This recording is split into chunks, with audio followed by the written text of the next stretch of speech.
moved from the dry sand beach offshore into sandbars and stored there. And that's actually a mechanism that beaches use to protect themselves. By moving that sand off the beach, it starts to break the waves farther offshore, reducing the wave energy. It's obviously not a perfect situation, or else the coast would not be as armored or have observed as much erosion, but that's one of beaches' natural defenses.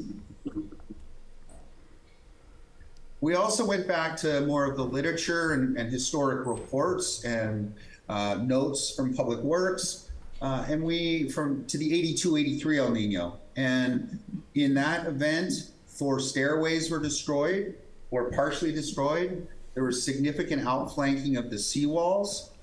There was also significant bluff top erosion, in some places as much as 40 feet. And what's significant about that is most of the coastal armoring along the city's beach was built in the 60s and 70s. And so by this time period, the seawalls had pretty much been built out. And so this was all erosion that was over the top of the seawalls. There was also notes in the Public Works that noted that the level of the back beach sand was 4 to 10 feet lower in July than normal. So this 4 to 10 feet is very similar to the 14 feet we saw in the spring immediately following another major El Nino event. So we're starting to get a picture of how much volume kind of moves on and off the beach during extreme events. So now we're going to switch over to the long-term changes. I'm going to turn it back to Ashley to talk about this. Right. Okay, so in that last graph that you saw, we had taken a look at each of the beach widths by month. And so now this is a similar graph, but this time we're looking at each of the beach widths for each of the sections over the year.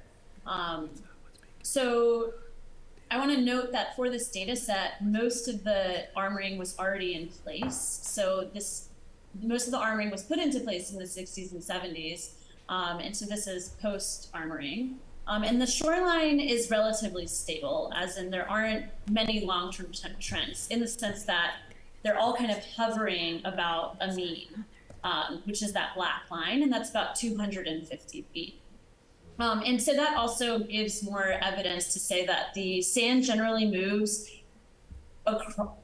across the beach, so it moves on and offshore, and it doesn't necessarily get lost outside of the 2 headlands. And so we can also get an idea looking at this, when will the beach recover? So that question of, hey, when am I going to get my beach back? If you take a look at particularly erosive years like 92, you can see all of the beach widths drop. And then you can see when those beach widths come up again, right? And so you can see that most of the lines, except for the blue line, come back up the following year into 94, whereas this blue line stays below average, and that's the South Beach, that's the South section. That stays below average for almost a full decade after, until 2000, or I guess that's more than a decade, it's like 20 years, until 2013, when it increases again. And that time period also, 2011 to 2014, you see a lot of beach recovery, and the beach widths are really growing. And actually, if anything, we can see that in the last 4 years, the beach widths are actually higher than average than in the last pre that time. So. And the other one point I will add is that if there was any major erosion signal in this data set over the last almost 4 years, we would see all these lines sort of not flat, not sort of wiggling around a flat line, but really trending downward. So again, it's good news for Carmel in terms of the sediment supply. This is actually rather unique in California. It's much more like an Oregon beach that has sand kind of trapped between the headlands that just moves back and forth and onshore and offshore, whereas most of the littoral cells or sand sheds in California move in a dominant direction and eventually sink and are lost into submarine canyons. which is what we see in Santa Cruz and southern Monterey Bay. It's all going out the Monterey Submarine Canyon. So, talk about that one. So this is beach recovery. So what this is what the blue bars are. This is also over years. So we're looking at what is the recovery time scale and rate for each year. And the blue bars is the number of days that it takes to reach the maximum beach width for that year. And the black line gives you the idea of the rate. And what you can see is the blue bars, there's an average of about 150 days. So what that means is it takes around 150 days for the beach to move from the minimum most eroded position post-winter to the maximum most recovered position in that summertime. So that's 150 days, that's around 6 months, a bit less. So that's about the spring and summertime. And you can also see that the times where there's shorter number of days, so less time, that generally corresponds with a higher rate. So that black line spikes. So we're seeing those faster recovery rates of about 1.7 to 2 feet per day. And that's averaged over the entire beach. And we took a look at that 2 feet per day to say, hey, what were the waves like in that time? What were the conditions like that kind of led to that 2 feet per day, that really fast recovery rate? And what we found were that the waves tended to be smaller for those faster recovery rates, and they tend to be more oblique. So that means they're coming more from the north and from the south. So there's long period south swells and that north wind swell with smaller wave heights as opposed to coming from the west. And this analysis was something that we hadn't intended to originally embark on, but in discussions with the city, and concerns about the impacts from the January storms, a very great question of when do we get our beach back?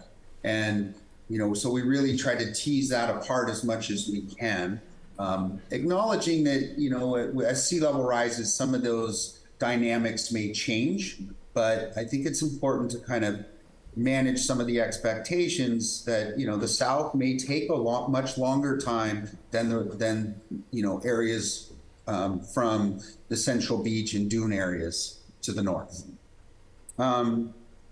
And so the last piece I want to kind of touch on of new analysis is the cliff erosion rates. So we went through, combed the literature, and from a number of places, and I'm not going to go through all these numbers, but basically found a range between about 4 to 8 inches a year on average. And the first thing I'll say is that nothing in nature moves in an average sense, and cliffs are especially that. So what becomes more important is the observations of big cliff erosion events or hotspots.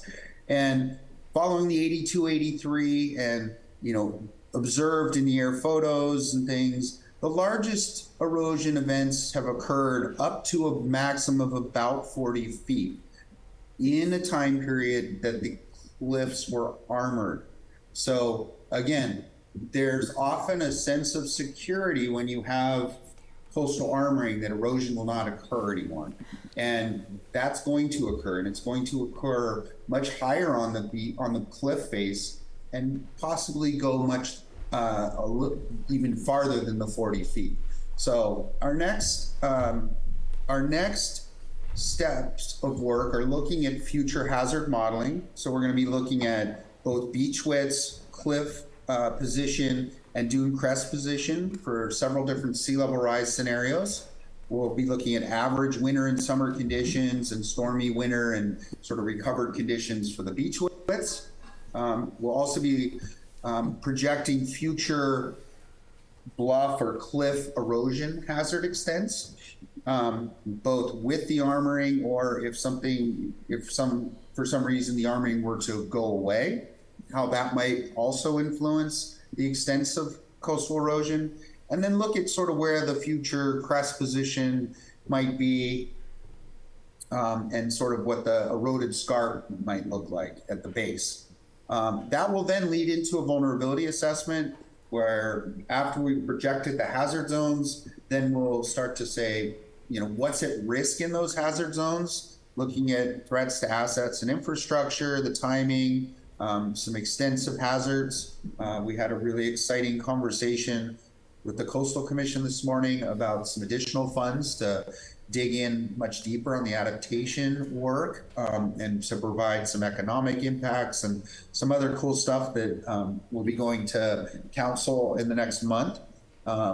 And I'm sure Bob may say some words on that, but really try and identify as sea level rise increases, what's going to become exposed or more at risk, and what the costs and damages are, so that when we start talking about adaptation and adaptation approaches and preferences, we kind of know what could happen if we don't do anything.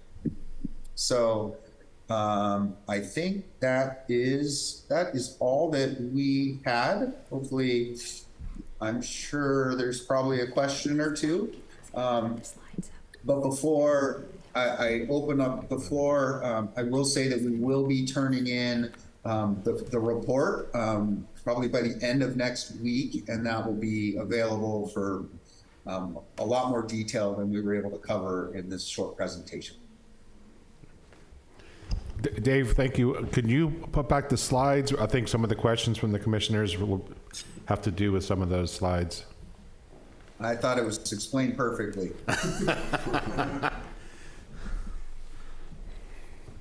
Anyone from the commission have some questions or comments about the material that's presented right here?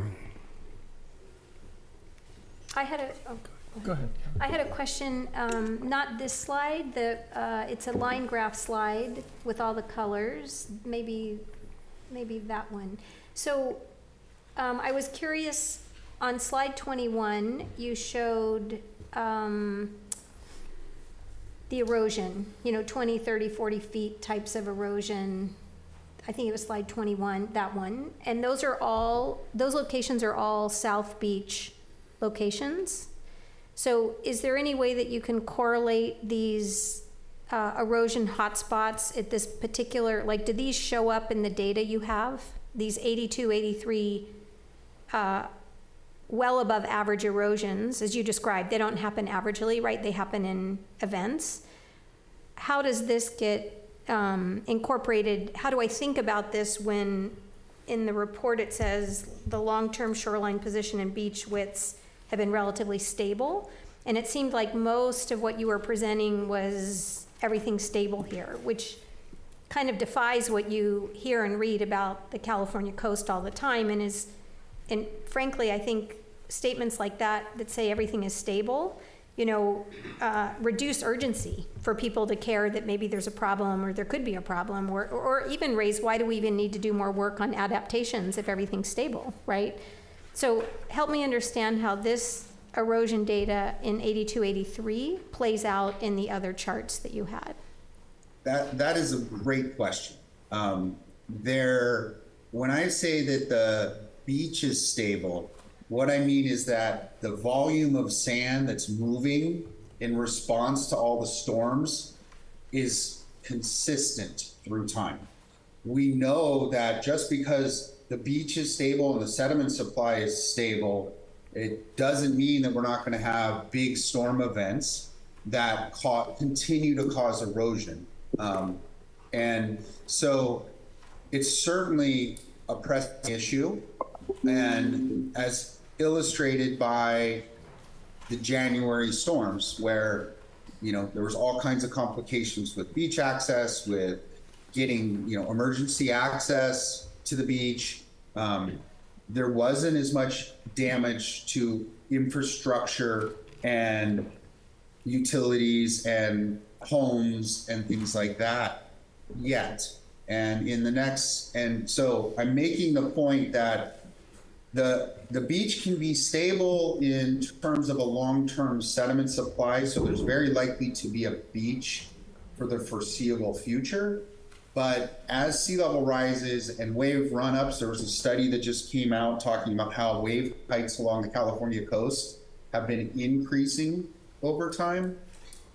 With bigger waves and with historic erosion events observed, when you start to bring the water levels higher, we're going to see more waves getting over the top of the cliffs, or excuse me, over the top of the coastal armoring, causing more erosion more frequently. So it's very much something that we need to get a handle on and understand what the potential impacts will be in the future. But there's good news in the doom and gloom of climate change in that because the sediment supply, the sediment that keeps the beach returning every year is stable, there's likely to be a recreational tourism draw that Carmel enjoys in a way that doesn't exist everywhere in California. So again, my question would be is looking at I'm overly a little bit concerned about the message of the report at this point that everything is stable. I have to share Kelly's overview with this, given, my years of being in Carmel, looking at what happened this last January, February, and even looking and observing the beach as it sits today and understanding, my years of observation on beach widths and where we're at today, looking at the volume of sand that's on the beach, which I think is degrading, and I'm not sure that's. Maybe from your observations or your data, a lot of that sand is sitting out on the sandbar offshore, and that what you're saying is the sand is sitting there; it's not getting dragged, 20 miles down the coast where we won't have access to that sand. It's just sitting out there, and has the capability to be potentially pushed back into the beach to provide a stable sand base for the beach. And I'm a little confused about the data in that regard with regards to stability, because I think as a part of your first report that was presented to us and of which the commission, which we'll be discussing about later in this meeting, we've seen a lot. We can see visually that there's slippage in the structure of the bluffs. There's more sand that's been pulled away from the sandstone, and the width of the beach, especially at the mid dune area or the mid beach area, where there's been a tremendous amount of sand pulled out. I'm assuming it's sitting out in the sandbar. From what you're saying, is that it's just sitting out offshore and hasn't been brought into the level that it was before. We've also got some kind of inward tilting of the sand, and that may be just because we haven't leveled it out, or where we've done in the past, we've brought a tractor in and moved sand around to provide some leveling so that where tides move in, they don't drag sand more out during, maybe higher wave capabilities, even during the summertime when we get some limited south storms and this or that. I'm just a little bit concerned about the message in the report, and again, until I can kind of scour through all the data that you're presenting here, I'm just trying to understand it, because it's kind of counter to, again, as Kelly had stated, a lot of the data that we're hearing from along the entire West Coast, to the fact that with El Nino moving in over the next couple of years, or at least this next year, that we're going to have increasing water heights of tides because the water's warmer and it grows, as well as the impactful wave heights and wave power that be coming in here. And we're trying to address with our tour that we did on your first report about our concern as a commission about the condition of our revetments at this stage, given the possibility that we could have increased wave power and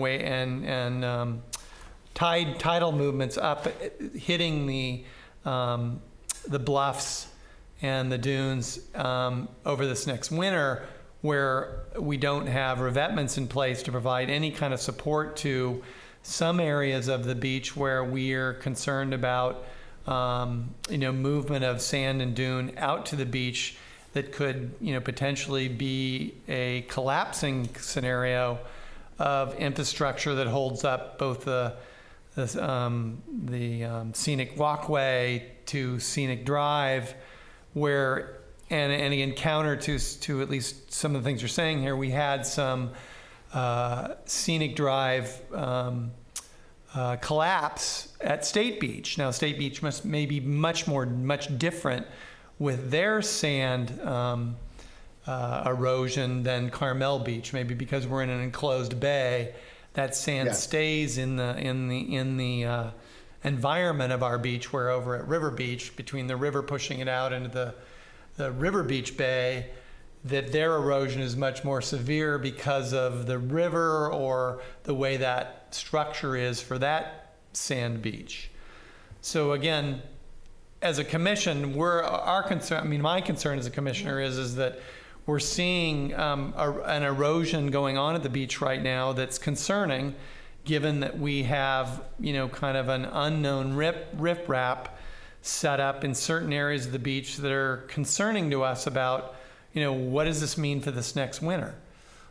Should we be concerned? And I'm not sure how this report supports our concern or not with regards to what we should be taking as a commission to the city council or the residents of Carmel about our concerns about what's going to happen this next winter. And we don't want to go down the pathway that the counties had to deal with at State Beach, where if we have a collapse, it could be millions of dollars to support, certain areas of the beach where we're seeing some erosion, seeing the dune start to move towards the beach in a way that where if we don't put some revetment up or seawall or something, that we could see that collapse. And so, again, I'm maybe extending beyond my point of conversation here, but I'm concerned that this report's not addressing that concern in a way where we have some support as a commission to go forward to the city about our concerns on erosion and support to the dune structure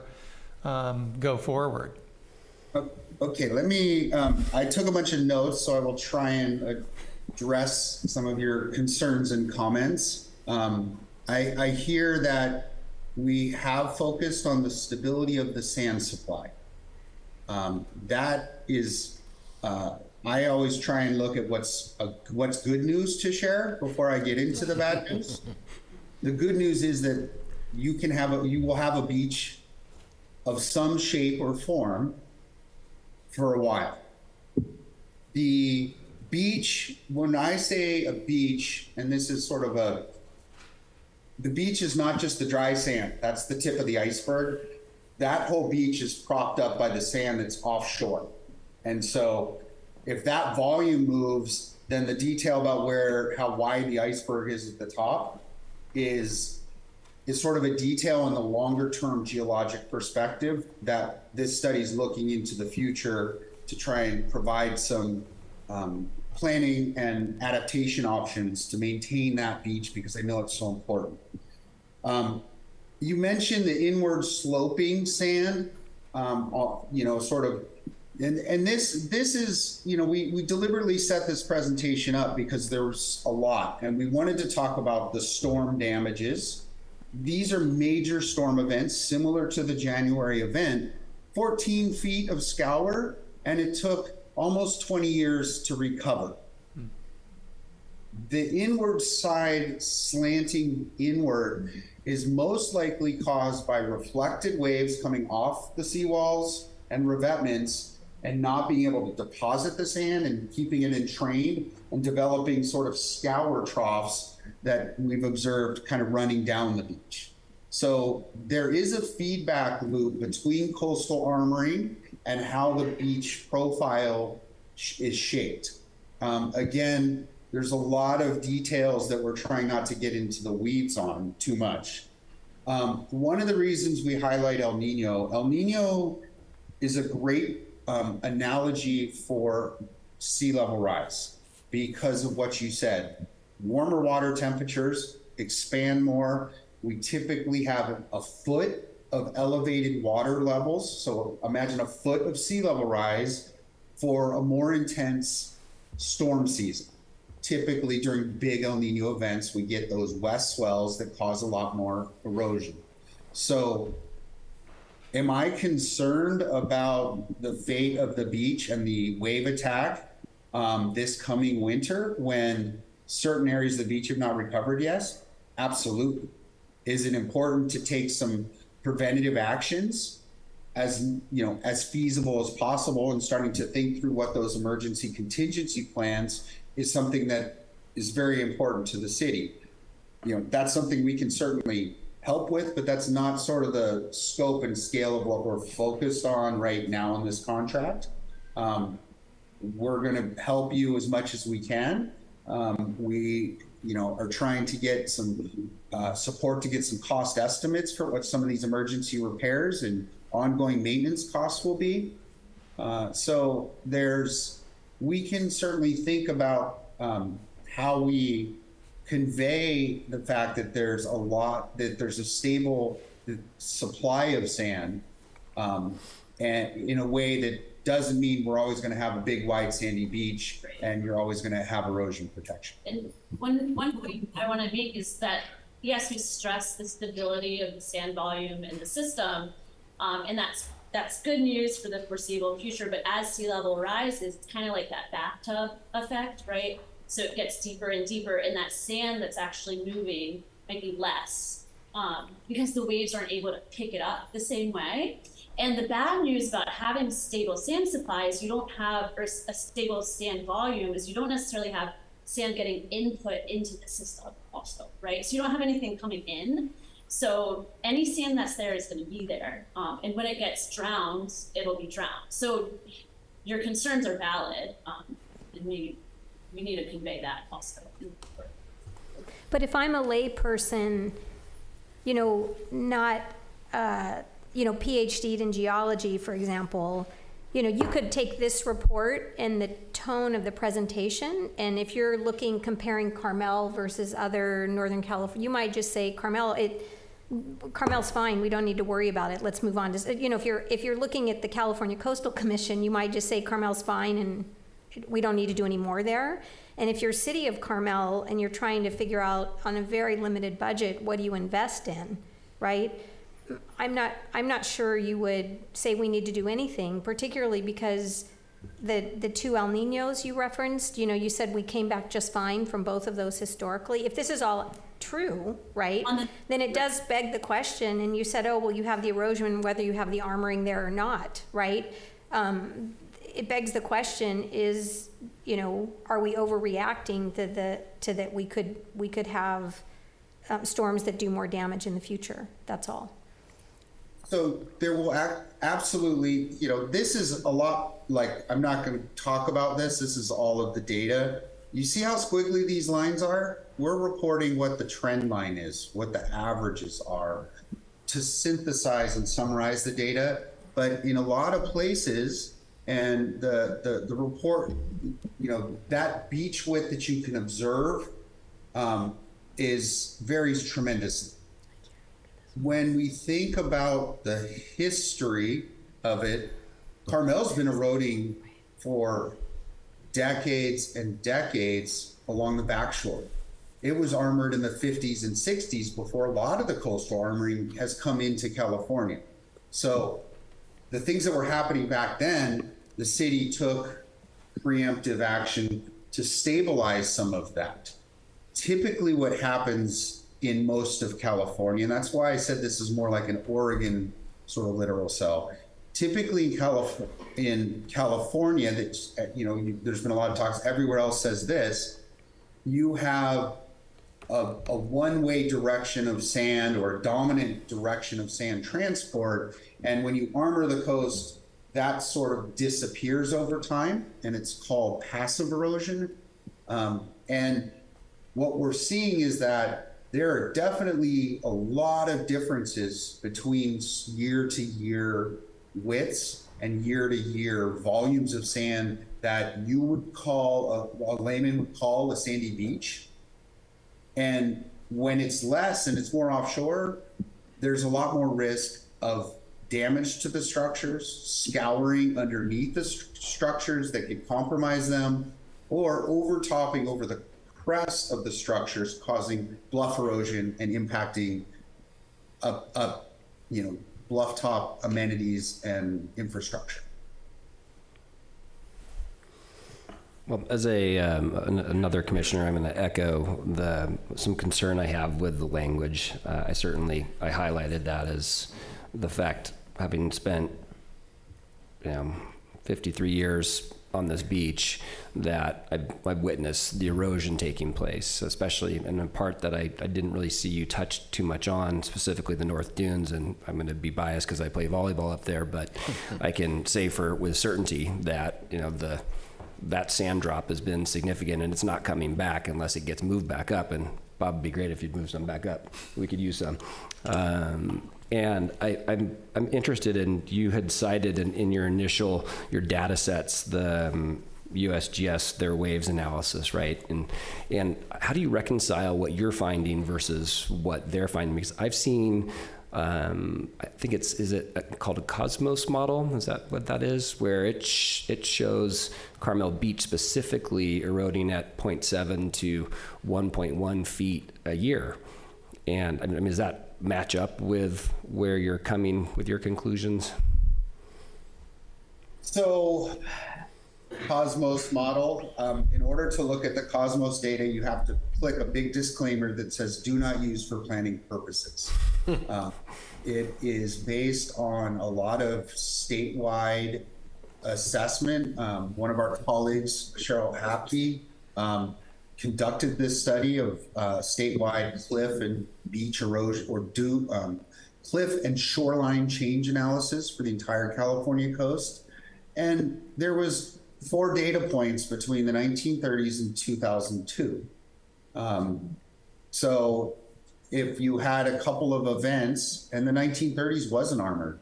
So the changes in the 1930s to 2002, if I were to look at this average of about a foot a year in that time period, before the armoring went in, it was probably happening in, 20-foot chunks on a big year at the toe of the cliffs, and a lot faster. And then once it got armored, then the erosion rates dropped a lot, but it's averaged over that entire time period. Cosmos uses that entire time period average to project these, and the nuances of the Cosmos modeling, we can get into the weeds on that later after we finish doing a much more for planning purposes model approach. And there's a lot. So the waves, however, one of the things that Cosmos has done that's really amazing is that they've taken future global climate models, winds and everything, downscaled them to generate a time series of future waves.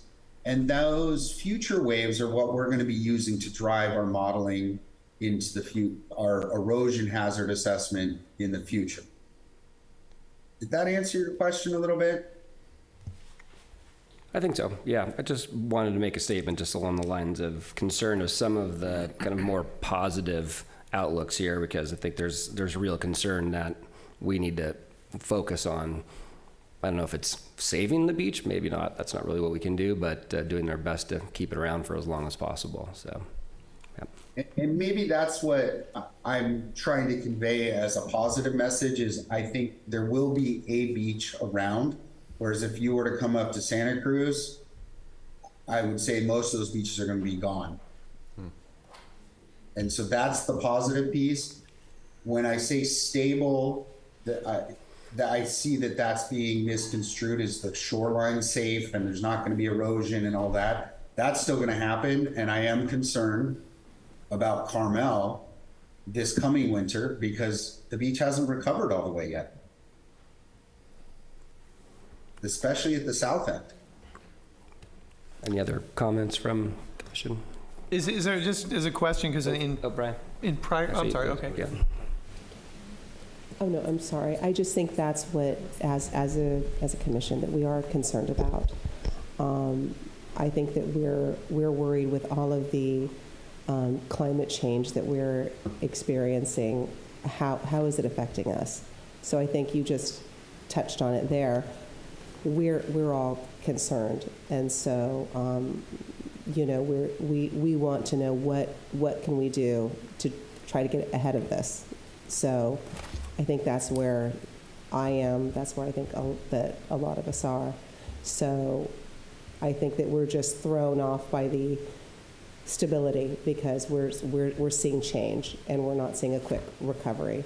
So I think that we need help with finding out what can we do to try to stop what's been going on at our beaches across the state.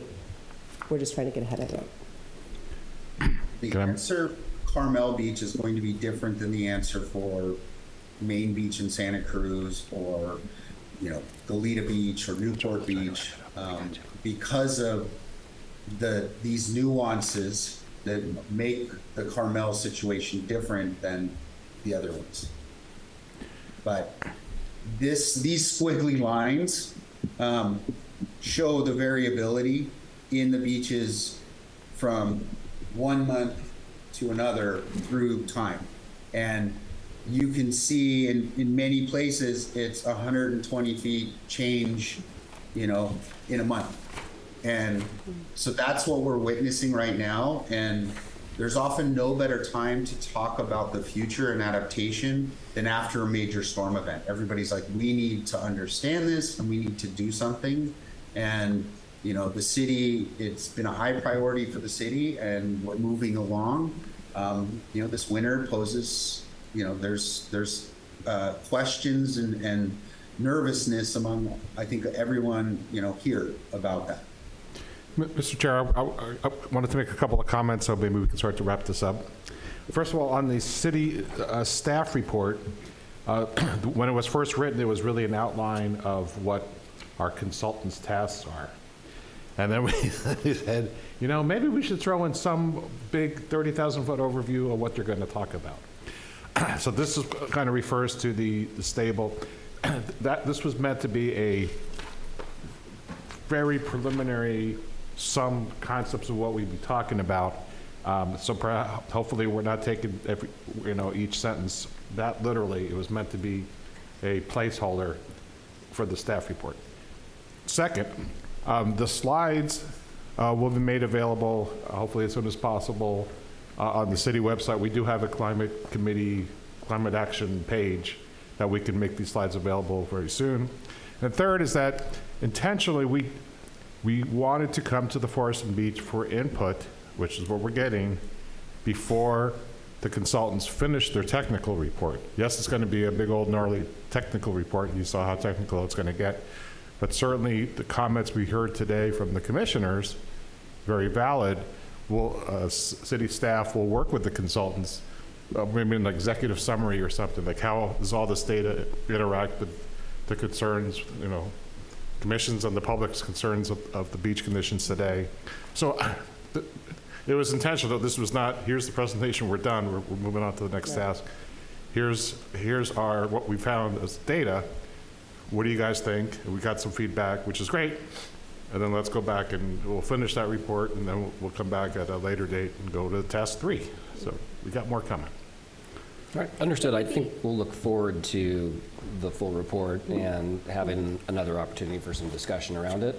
Is everyone okay? I would just say it would be nice if we could have some discussion before it's finalized, because I think the executive summary messaging is really critical. You know, if I listen to your comments, I can hear only near the end. You know, it's kind of, you want to tell the good news story about Carmel because you think maybe some other beaches around us might be going away, right?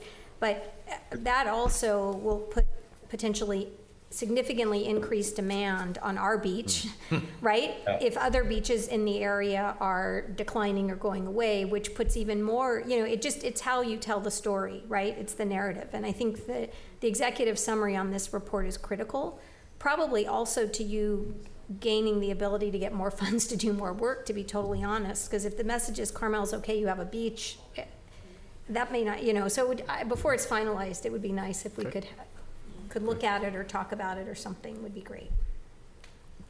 You got that, Well, Mary? I made the mental note of executive summary needs to be a little clearer, so I appreciate you affirming the first thought that was going through my head.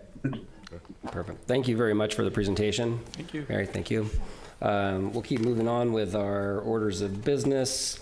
We're going to have a status update on the Urban Forest Master Plan, respond to the stakeholder survey questions from the Davie Resource Group, and finalizing that plan. So, the community survey of that plan.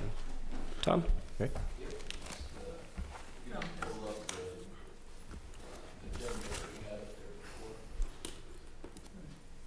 Are you mic'd up over there?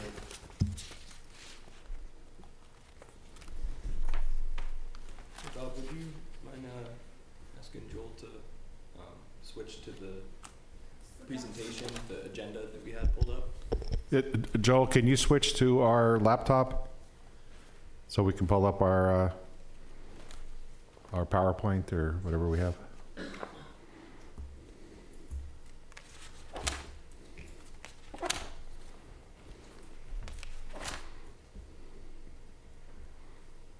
That was the last item.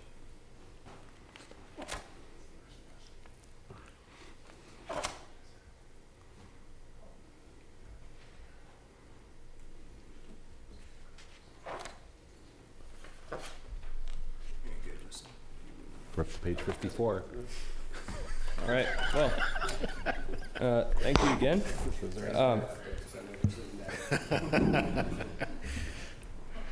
So this is a three-part item. As we just said, we'll start with the status update and recap. We'll go through a couple of slides, and then we thought we would open it up for some questions. Starting off with the kind of a recap of this process.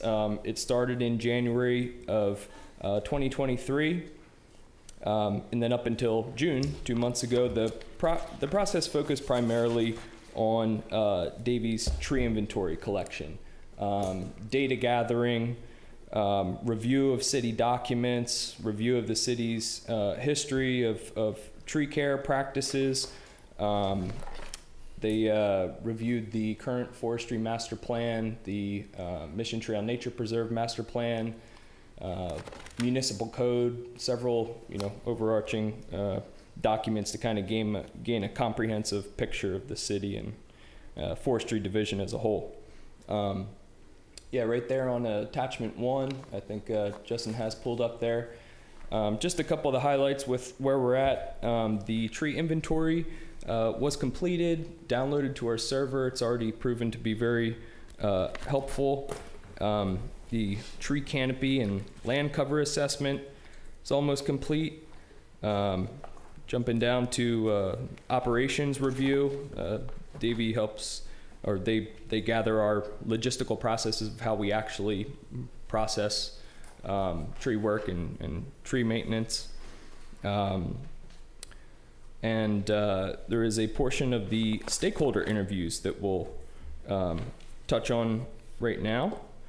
In June, began the community engagement portion of the Urban Forest Master Plan process, which extends for several months. The whole point is to gather sentiments from the public, from commissioners, from steering committee members, and that's where we're at right now. That isn't finished.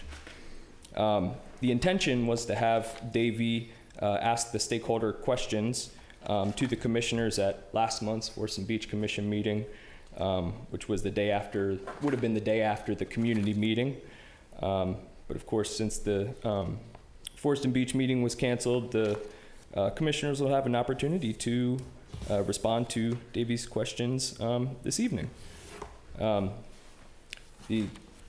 The original idea was that it would have been good timing to have had the community meeting and the Forest and Beach meeting back to back, so that there would, the meat of the matter of Davey's presentation would kind of be fresh in their mind. So we just wanted to highlight a couple of the slides from Davey's presentation at that community meeting. Justin and I reviewed them, and we just wanted to touch on 6 slides in particular. The first of which, Justin, I think it's we're on attachment 4, by the way, in this agenda item. Attachment 4 is the presentation from that community workshop, and it's slide 9, or the 9th page of that attachment. It's labeled land cover. If we could scroll down to that. It's kind of like an overhead view of the city. Yeah. That's it right there. So if we're looking at a bird's eye view of the city, 36% of the city has tree canopy as identified in the green portions of that map, and the rest is not tree canopy. In the following slide, labeled planting potential, I believe the terminology that we wanted to land on was possible planting locations. So that there was an assessment done there, the specifics of which actually appear on, let's see.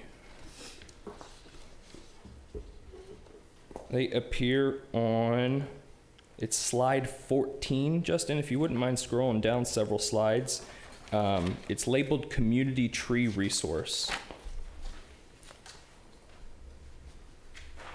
Yeah, this is the one we wanted to touch on because these are the possible planting locations for the public rights of way. So a little over 1,000 potential planting locations. I want to back up just to touch on one other slide. Reminded me, Justin, when you went by it, we were discussing, it's on the 11th, it's page 75 of that agenda. There it is. So reading this, just to go over one of the bars, if you look at the second bar, single-family residential areas, the dark green area shows the current canopy coverage in single-family residential areas. It's about 36, 37%. The light green bar, or the light green area right on top of that dark green area, shows what the canopy coverage would be if all possible planting locations in single-family residential areas were planted with a tree. We're not insinuating by any means that that is what is recommended, but it's very helpful to know what are the possible planting locations around town. And then we can pick and choose, the community, the commissioners, the steering committee, staff, look at our resources, determine based on the sentiments of the community, what are the locations, if any, that could be replanted. So that's a helpful slide. And let's move. Tom, I have a question on that slide from that meeting because Yes. the city canopy is 36%, right?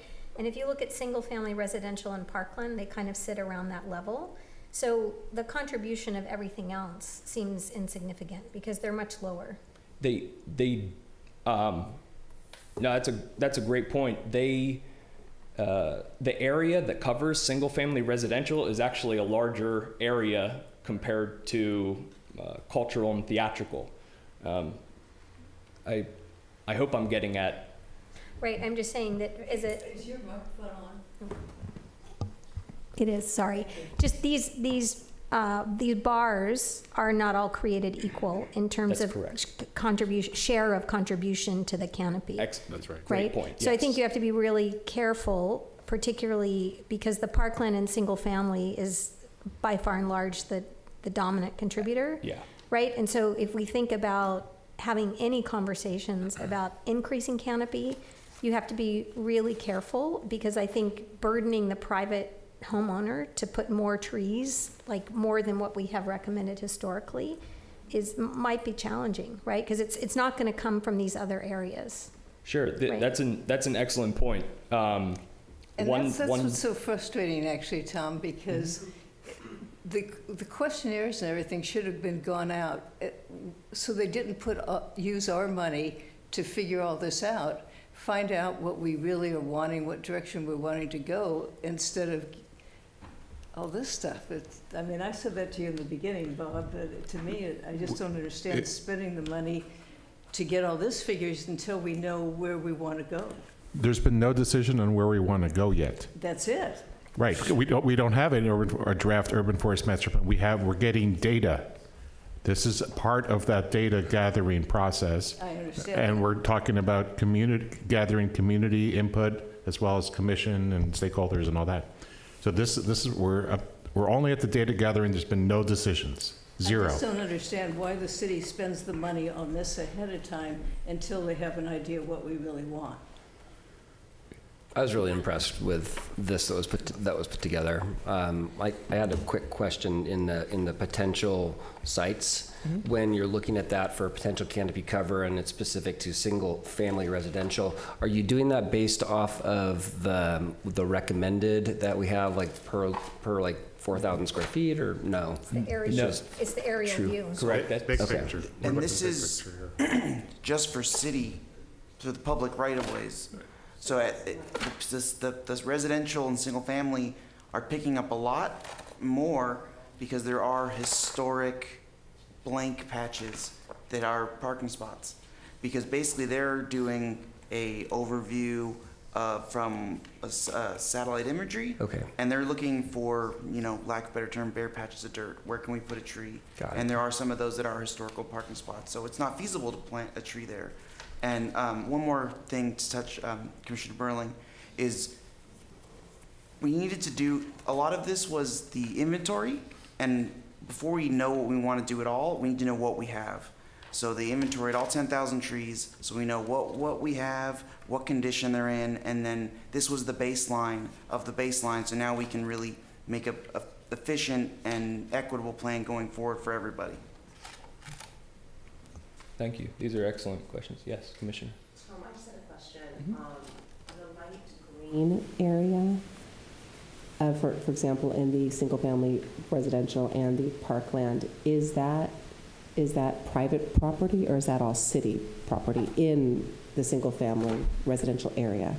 This Public? this is public. Actually, the very first slide that we had referred to regarding planting locations, it was Justin, it's page 74 on the agenda up here. Yep. Oh, thank you.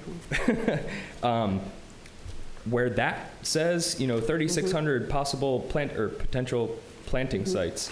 That's considering private properties as well. That's just like a broad measure. We're not actually, with the Urban Forest Master Plan, it's primarily geared towards public trees, the trees that that the city manages. Trees. Yes. Okay. So so that's why, so that's why the other slide, which was the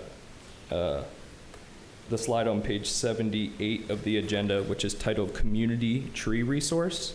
That's why that slide is crucial for our discussion, because there's, of the public right-of-way areas, there were 1,000 possible planting locations, not 3,000, just to make that distinction. thank you. The majority of which would be on parking spaces, city land adjacent to private property. Some will be. Some are, Yeah. certainly. Yes, these are all possible locations. If we had planted on every single place, every single one of these locations, there would be parking spaces taken up, of course. We wouldn't want to do that in the first place, or that's what Justin had indicated in our community workshop. But many of these planting sites are current stumps that could be removed and planted. If we can jump to the slide titled Species Diversity, page 79 of that, thank you. Just wanted to cover, speaking of what we learned from this data gathering phase, and this graph is regarding public owned trees. So out of the 10,000 trees that were inventoried, we found out that in the topmost bar, 40% of them are coast live oak, Quercus agrifolia. The second most populous tree species, Pinus radiata, so Monterey pines, 18%.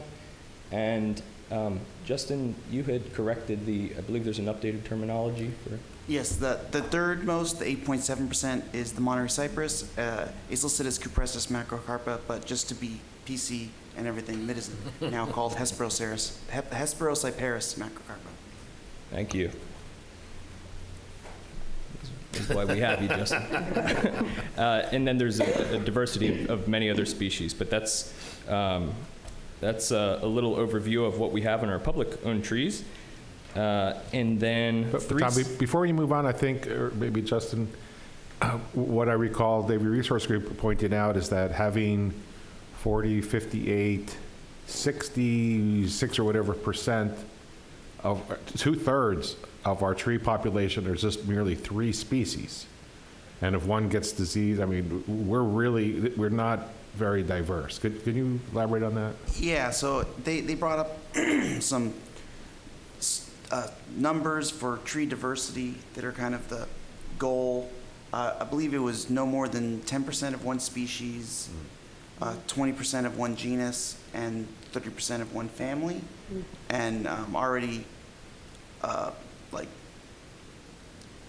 Monterey cypress and redwoods are in the same family, but that's not that much. But the fact that we have that many coast live oaks is a lot.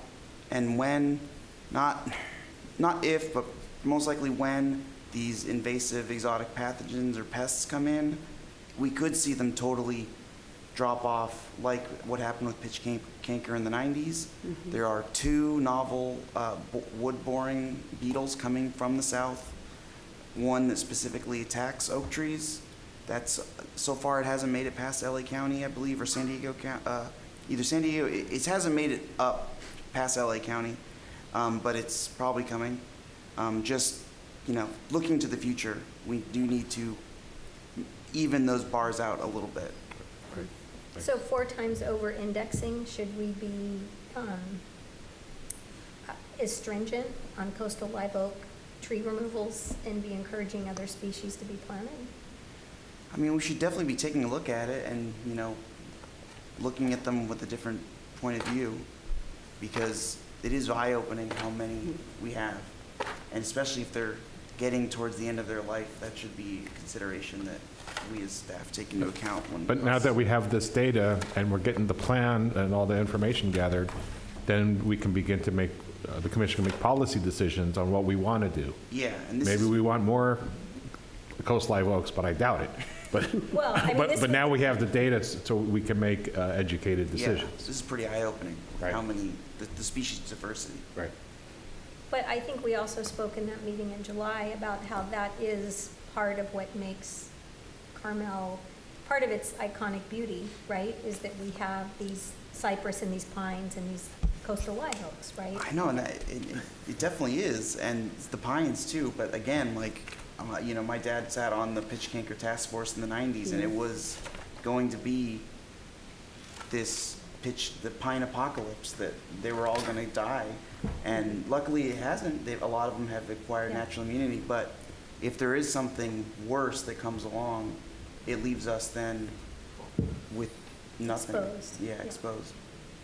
Is the species diversity public property or the whole city? Public trees. Public? Yeah. This is just because they did not inventory said that, yeah. private residence trees. This is just this is from their inventory that they just are finishing up right now. But it's logical that the private wouldn't be too different than the public in this area. Most likely, yeah. I mean,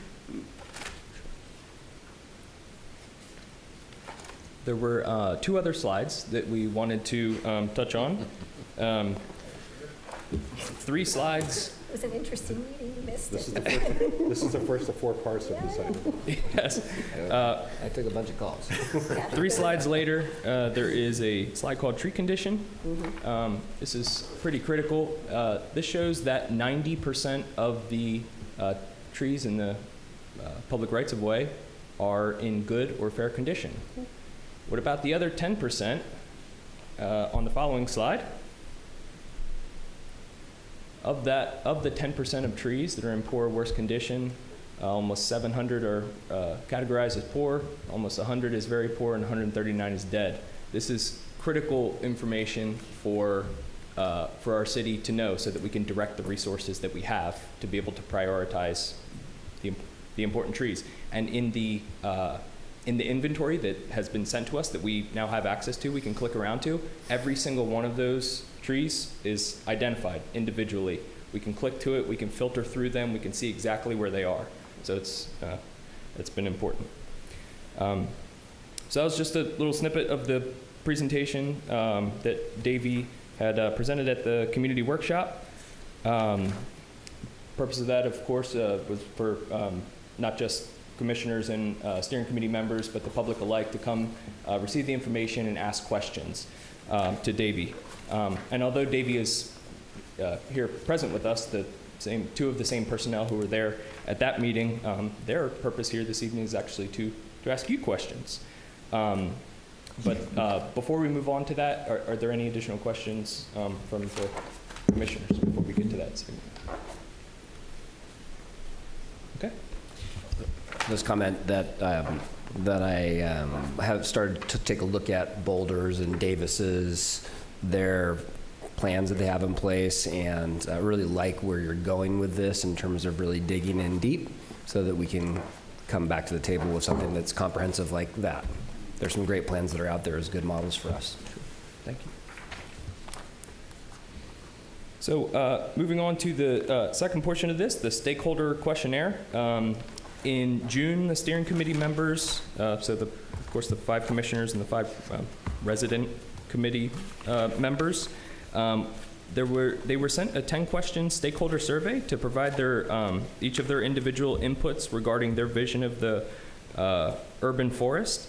That same questionnaire, it's attachment 2, the same questionnaire will be asked to the commissioners by Davey personnel shortly. So the purpose of Davey joining us this evening is for the commissioners to provide their collective input regarding each of those questions. So please feel free, as the Davey personnel ask those questions, of course feel free to discuss them amongst yourselves before providing collective input from the commissioners. So I will pass this off to 2 of the Davey personnel, Tina McKeon and Allison Steer, who are joining us, and respectively they also happen to have, let's see, Tina McKeon is a board certified master arborist. Allison is an ISA certified arborist. And as the chairman just mentioned, they have consulted on several of these community-driven forestry master plans. So we're happy to have them with us this evening to continue this community engagement process. So with that, if we could head back to the Zoom realm and welcome Tina and Allison.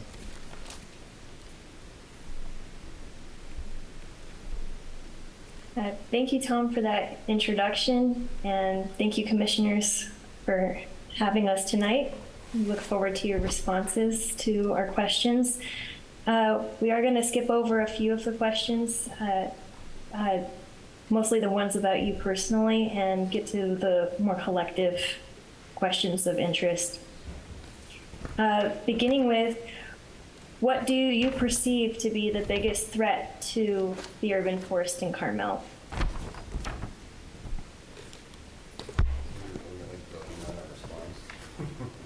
I think I think if I understood it right, we're looking for a collective answer. Is that correct? Yes, the intention is to discuss the question, come to a somewhat collective answer, provide an answer on behalf of the commission to Davey for each of these questions. So is she going down the questions? The questions are on this page right attachment 2. Oh, but we already turned our stuff in on that. Right, but they're looking for a collective, like we know the individual, but now we're there wasn't 100% turnout. Participation. 100% participation rate, so this might be an opportunity for people to provide their. I did it twice, right, Allison? so. I have a question, just process. I'm just asking process-wise, because it's 6. I mean, we could easily spend an hour just on this topic with the group. Do outside of this meeting, we're not allowed to email each other and talk correctly? I believe per the Brown Act, there can certainly be a steering committee meeting for whatever you determine that there would need to be a meeting for. We don't want to dictate when those meetings have to happen, but yes, I believe that the proper way to go about that would be to have a meeting so that could be discussed. Right. The commission is appointed by council, and the commission appoint or selected the steering committee members. So the Brown Act applies for all 10 members. We can do this. We're not going to do attachment number 3, though, are we? All those questions? We can cover it. I'm certainly not forcing the hand of anybody else. Oh, no. Was that the intention That was for the intent, yes. the attachment number 3? We're also going to come up with collective answers? The questions tonight? just getting a little bit ahead here. The question, there are 20 questions. 51 questions were submitted. We whittled them down, combined common questions, eliminated ones that actually, whose data would not directly inform the Urban Forest Master Plan. Considered that response rates significantly drop if surveys are over 10 minutes in length. But the whole intention is to have the survey finalized. Ideally this evening, but if I'm not pushing that myself, but the idea is to finalize those and receive direction regarding the date that should be published, the final wording on everything, the formatting of it, all of that. I'm just wondering if we should have like a separate, I'm just wondering if we should, I think it deserves proper attention is where this is coming from. 100%. And I just feel like these questions that were submitted on the Google form, as well as the next attachment 3, really deserve proper consideration and attention. So I'm just wondering, rather than trying to rush through them, if we should have a steering committee meeting just on those 2 topics with you. Especially after we've met for 3 hours and, And if I may, just one kind of a logistical, a bit of a logistical matter is that per the agreement that we signed with Davey, they did say that they would come to, I believe it was 2 Forest and Beach meetings. So we do kind of have them here now. Regarding the stakeholder survey, I certainly do not want anything to be rushed. This is a master plan that will guide the city's urban forest for 40 years. Yep. One day is not, a small time frame is not going to. They don't have to come to the steering committee meeting. I mean, this is us giving them input on our thoughts, right? So I just think that I'm concerned about a proper attention being put on something that's so important to our city. So, That's all. Mr. Chair, go ahead. Oh, I just had a question. I'm not sure, Tom, if you can answer it or if Allison can. For those of us who turned this in, is there any way that you can resend us that information? Because I know I did sign up so that I wouldn't lose it, but now I've submitted it, so I don't know if it's gone, but that would be easy for those of us who've already taken the time to work on it, if we could access it and refer to it. Is that possible right now? Are you able to look at who's submitted and send us back our answers, just so we can actually, They'll all be on a Google sheet, all of them. So we could, looking at all of them would be helpful for the steering committee. That would be great. I know that they do retain the answers to those that are submitted. Maybe we need a separate meeting just for these two items. And in fact, it might be, I know that we have several of the other 5 steering committee members present either online or in person. And that might be a good opportunity, if there is a separate meeting to, to have everyone at the table, so to speak. Yeah. But that's entirely to your direction, and we would I welcome. think that would better. What's everybody doing tomorrow night?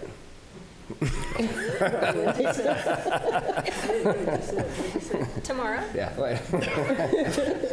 Tomorrow night we'll be on up to number 12. Exactly.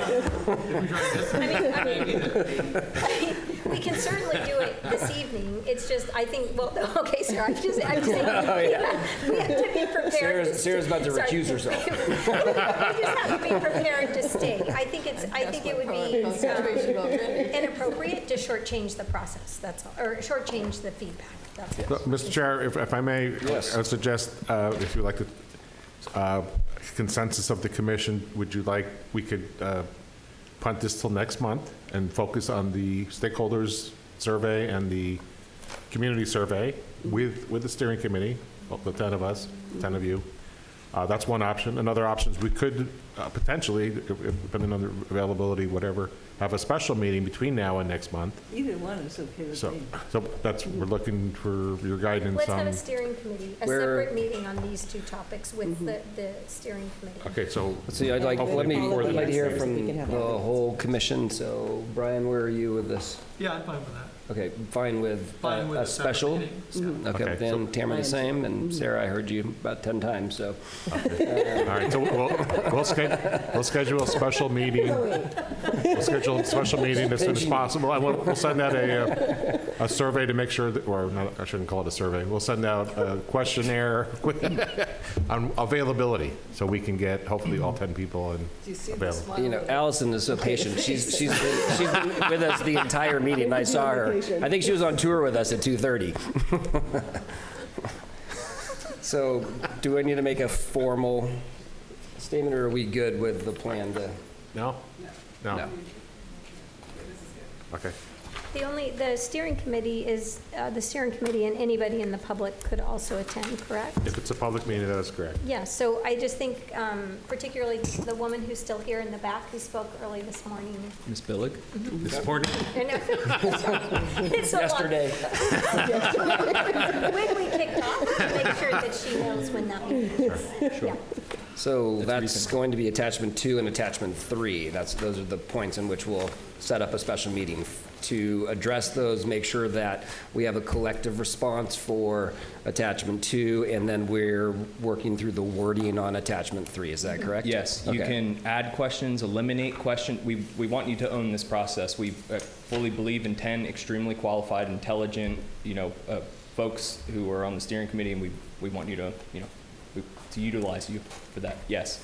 If I may. Thanks for trying tonight. Oh, yeah, you're welcome, Commissioner. If I may suggest one thing to cover in that meeting is at the end of it, if a date could be provided for the publishing date to be provided, just if you could just take into account, it does take just a couple of business days to go through the actual digital formatting of the survey, testing it, making sure that's good, printing out copies, having them available for folks who might want to do that. So just leaving a bit of leeway. And how to distribute them. Yeah, sure, yes, Yeah, the distribution plan, where people would turn them in, those kinds of things. We would love direction regarding that. We have a post office. It's pretty funny. I've been telling people, hey, just go on the website. You can take the survey. No. Not yet. Got it. And Mr. Chair, if I may, this item had 4 parts. That's okay. Part 1 was about the status of the Urban Forest Master Plan and the highlight of the slides from the workshop. We did that. So we're going to have a special meeting for the stakeholders, questionnaire, and the community survey.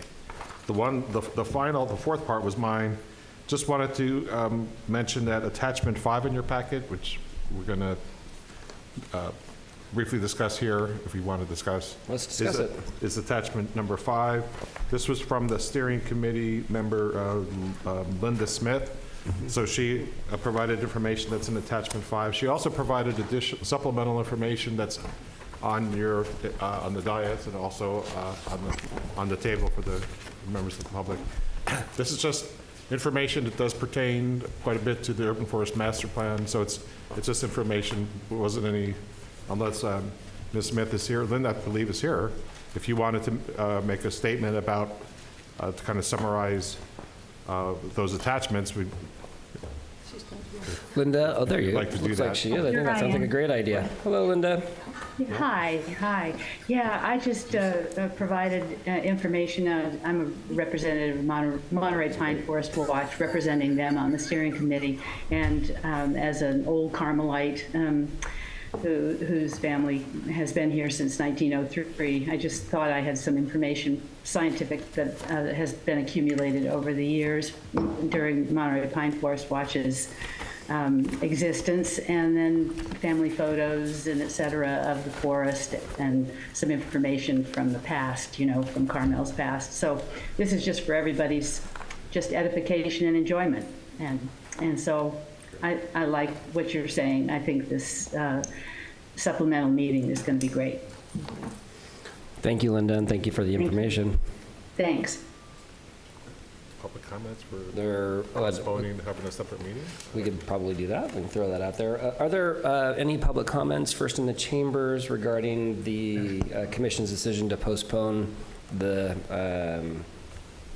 survey, collective answers / wording of the survey that will go out? Yes, if you'd like to make a comment, you can please come on up to the...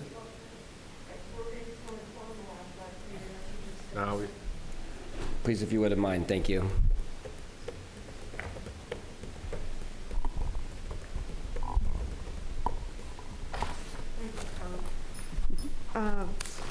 Commissioners, Melanie Billig. I think it's really good that you're postponing this to take a further look at the questionnaire. I think you need, when you look at it, to make sure that the questions are such that if someone has next to no information, I mean scientific or otherwise information on the pine forest, that they can answer something and it can be valid. I mean, our pine forest is so special. There are only 5 places in the world where it grows indigenously, and ours is the most important. And so it's Ano Nuevo, Carmel, Monterey area, and then Cambria, and then 2 little islands down off of Baja.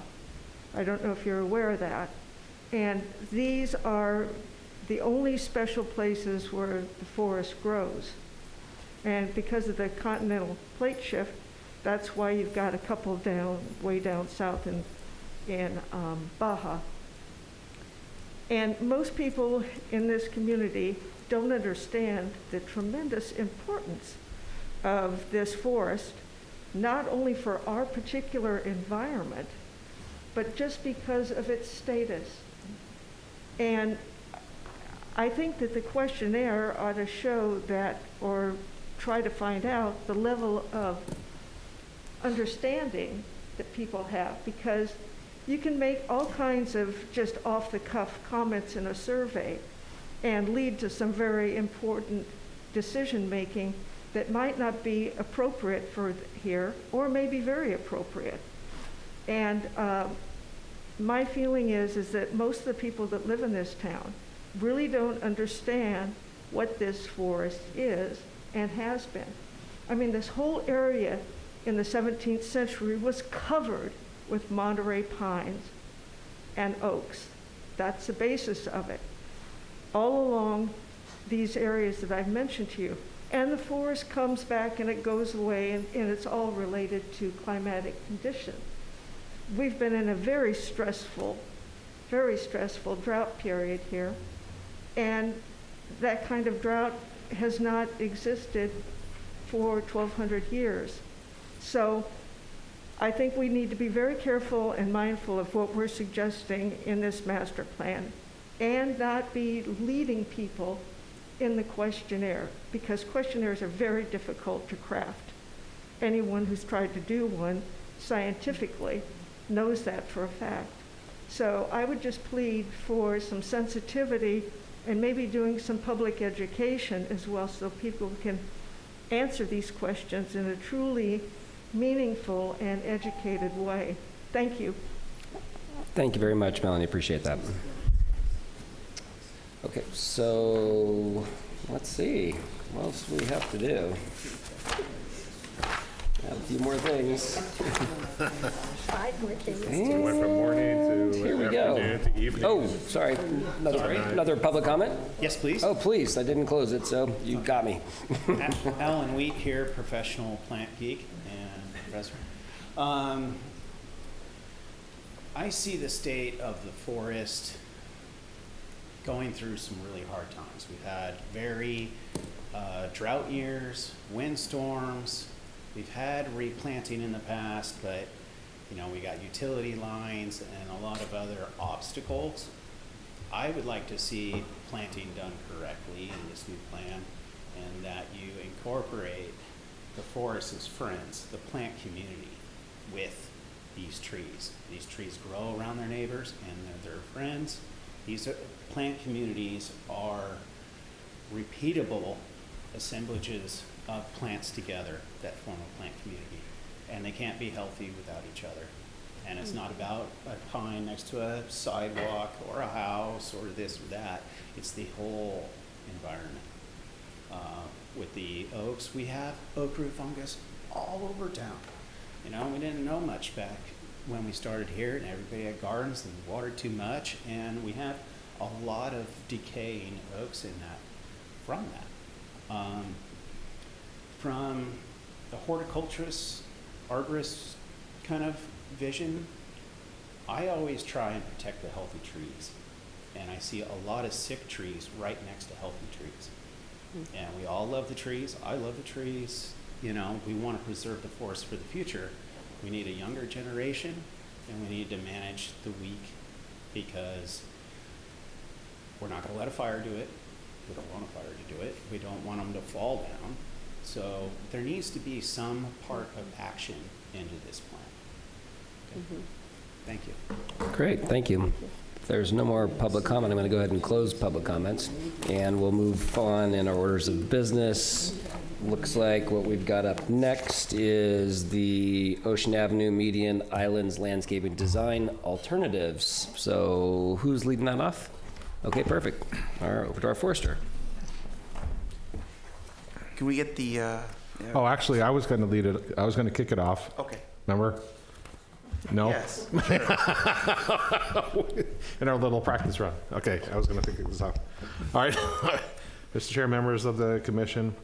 All right, so we're going to be presenting 3 design options for the Ocean Avenue Median landscaping. Options 1, 2, 3. Options 1 is going to be a recap of the island, the pilot project that was done at, between Monteverde and Lincoln, that the commission approved that design back in 2022, February 2022. Option 2 was submitted by one of our city council members. It goes back to the original landscape design when the meeting islands were created with the, I guess, Carmel stone wall planters. And then option 3, it will be presented by Carmel Cares and Professor Wheat, and it's I'll call it an embellishment of the first design number 1 with a lot of enhancements. So Justin's going to present options 1 and 2. We'll turn it over to Carmel Cares and Professor Wheat to talk about design option 3. We'd like to suggest that you hold questions if you can until all 3 are presented, and then we'll go for there. And then we're seeking. Well, the recommendation is to receive the presentations, so you can listen to the 3 options, and then provide direction to staff. Do you want to pursue one of these options? Do you want us to go back with additional options? So the ball's in your court as to where we go from here. Okay, so that's the introduction. Over to Justin to go over 1 and 2.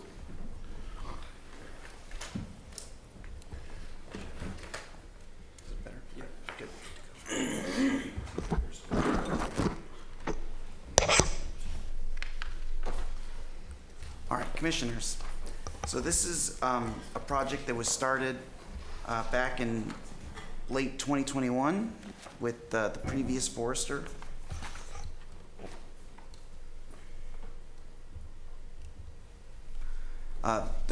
We have the 5 meeting islands that go from Monteverde up to Junipero, and in it says late 2021. I don't know the exact date.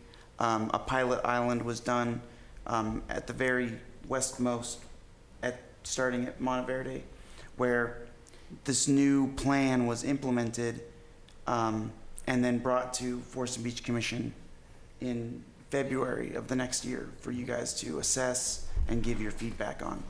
I have, sorry, the presentation from the previous forester that I'll be going over just to touch on what we've done and what we can do going forward with the tweaks you asked for. And then more recently, one of our city council members have found the original plans from 1938 from a prominent landscape architect, Thomas Church. and I will be presenting those because the council member asked, well, what about these? So we're going to ask for you to consider them as well, just to look at them and see what you think. And then after I present 1 and 2, Mr. Dale Byrne from Carmel Cares will present his version, his option 3, which is really a tweaked version of option 1 with a few different, 2 variations, kind of after seeing what has or hasn't worked with the pilot island.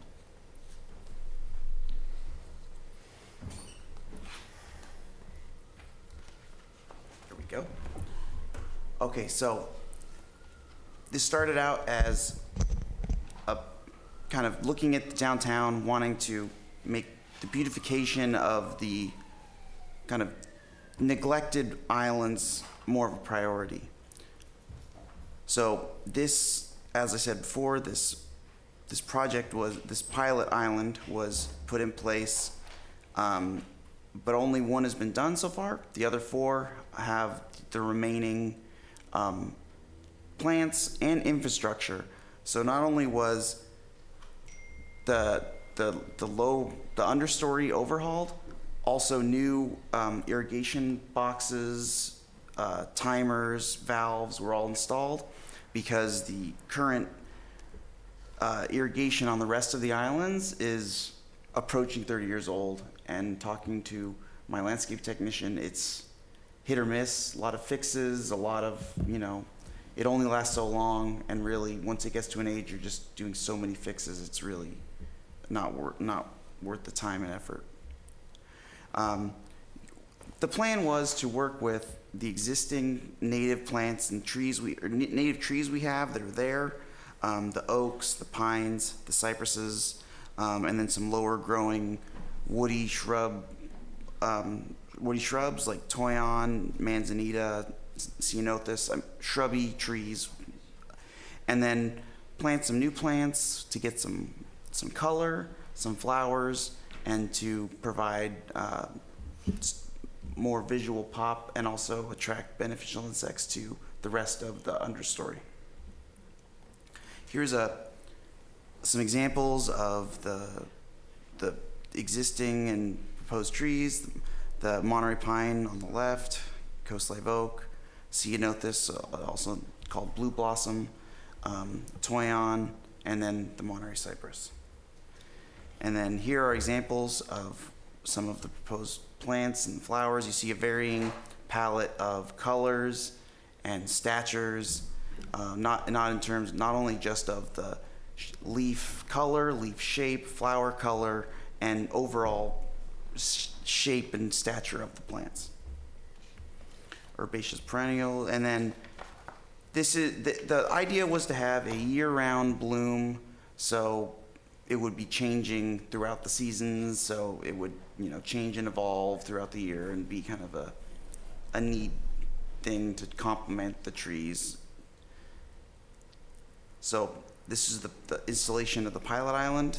You'll note that the mature trees were kept, and then the new understory was re-landscaped and new irrigation installed. So part of the plan, I don't know if it was this or with the additional comments from the commission, was we needed the plan was nice with the flowers, but we needed more to deter people crossing over the busy street and going in between blocks. So large shrubs and boulders were proposed to add to an addition to the original plan. Also, big pops of color were presented by the CRA, and possible different fences or to go down the middle, but I think eventually the boulders and large shrubs were chosen. The pilot island cost less than $10,000, but there's still 4 more to go.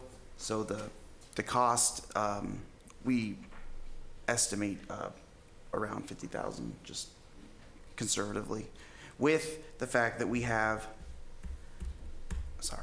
still have 4 irrigation control boxes, so 1 for each remaining island, plus the valves and lengths of this irrigation net of tubing. So we have that part. We just need the supplemental irrigation pieces and the labor and the plants. So this was the original presentation. Thanks people in town and Carmel Cares and city staff. Here was the original staff report, which I think we kind of covered in the presentation. So then here, this is Thomas Church's historic landscape plans. You can read this in your packet. Really, it's more background on him. He was a prominent landscape architect in the early 20th century. Out of San Francisco, did a lot of work down here on Scenic Avenue. He landscaped the Frank Lloyd Wright House on Carmel Point and some other really well-known houses on Scenic Avenue. He's kind of, his original plan, which was kind of interesting, didn't call for any color in the islands. It was the existing native trees, the pines and the oaks, with a low-growing, kind of compact dwarf juniper shrub, and then it would be a forest within the forest is what he said, of an extension of the forest in the median islands, with the flowers being against the natural buildings along the road.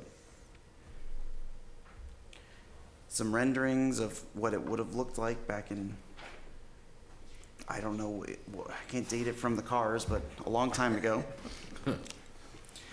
So interesting to see what it used to look like.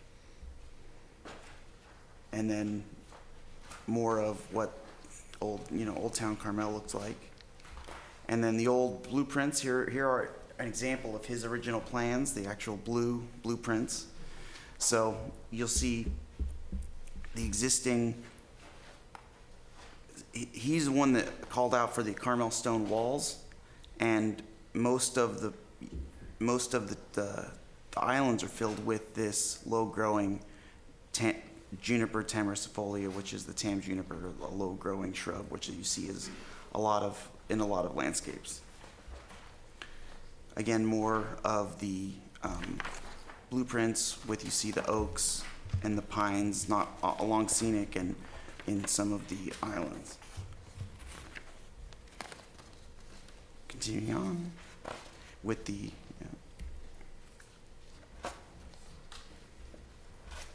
and that's pretty much an overview of the 2022 and the 1936. Let me present Mr. Dale Byrne from Carmel Cares to talk about his revamped proposal. Hi there. Thanks for having us tonight. It's been a long time coming, but we're here. We're ready to get going.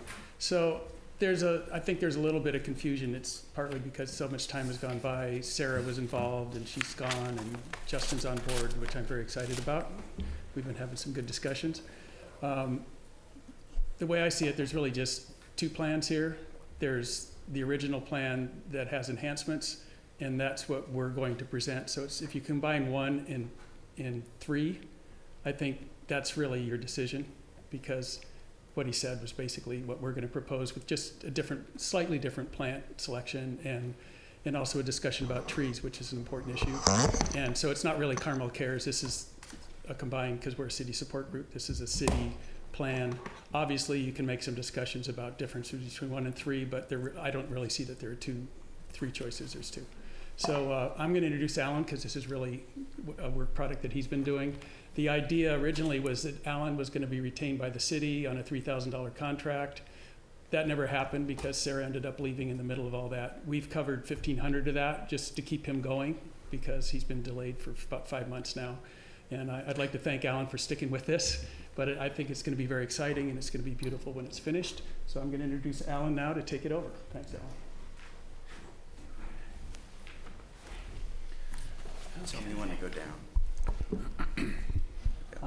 Let's just. Or you just want to No, this is good. This is good. So yeah, I was did this original walk and reviewed with Sarah the version 1. And after the successful planting of the Forest Theater, Dale kind of wanted me to help him paint this a little bit with you guys. So our site analysis and priorities were safety concerns of pedestrians jaywalking and jumping over the medians, visibility for motorists, and this pertains to all the plant material used, color, flowering species at the ends that are perennial, less maintenance, maintain visibility from the opposite side of the street for business exposure, so you can see across the street, hey, there's the coffee shop, there's the gallery, etc. There's a lot of seasonal banners that go up, and those need to be visible and accessible. Many of the existing plants are old, past prime, or poor species selection. I would even say that into the pilot program. If you buy a California native plant, who's to say it's for this area? And like I talked about plant communities, we want to have the most site-specific species for Carmel. That should be here. Some tree work I think is necessary.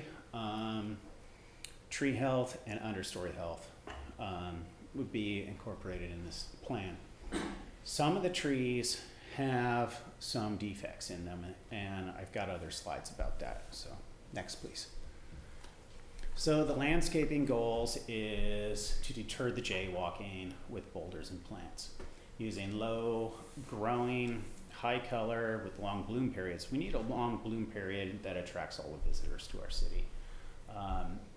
Properly thin existing trees to allow filtered light into the understory. There's quite a bit of deadwood in some of them, especially some of the cypress. Plant selections that streamline maintenance. So, you know, if we're gonna do a pruning, we can go down and prune them, and all the plants have the same water requirements, pruning requirements, and it's efficient and looks good. The plants in these beds need to be able to handle high soil temperatures because of those steep walls collecting radiant heat. The road's hot, there's exhaust. It's not an ideal place for a lot of things to grow. So we do have a lot of we have some good trees in there when we want to support them with their community and not impede their root systems with proper spacing and water usage. I've recommended basically all 100% local native plants for this project. So the pilot project did receive positive feedback. When I did my initial walk around, I was asking shop owners that would come out and, you know, what do they think of it? And they were very supportive of what I was envisioning. So